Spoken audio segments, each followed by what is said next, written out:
Well, some places to look for bass are very, very obvious, but this one, it's always there, but we often forget about it.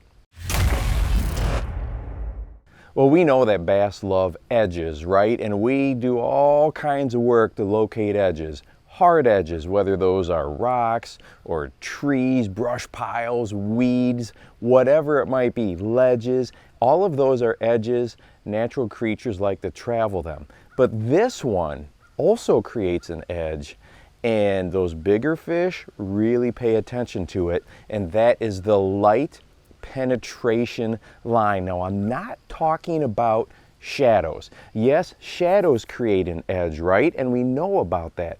But with the light penetration line, I'm talking about how far down the sunlight penetrates in the water before it starts to disperse or dissipate. I had a video on this last summer, but I wanted to touch on this again because it's so critical for finding those better fish. So if you can find a place that intersects, okay, I always talk about threes. So if you can find three things that intersect, that light penetration line, whatever that depth is, and then something like a weed edge, or the end of a boat dock, or a brush pile, now you've got a very high percentage area.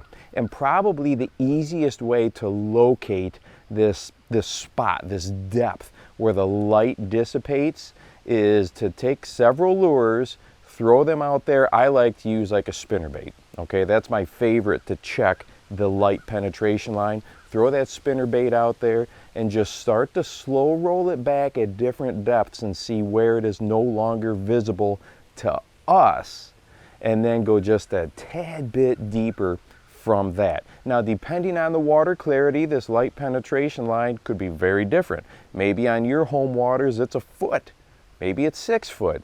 Maybe it's like it is here on my lake and you're talking at 25 plus, down to 30 feet of water.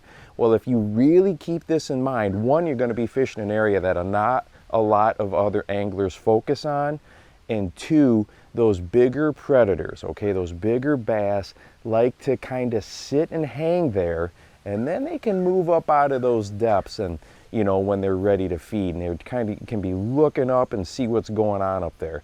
And if you want to watch a video on a very effective rig to fish deeper, to maybe cover that area that we're talking about, go ahead and watch this one right here on swim baits and the Tokyo rig. And make sure that you go out and encourage someone today. You never know how you might just change their life. For the Bass Fishing Life, I'm your host, Steve Rogers.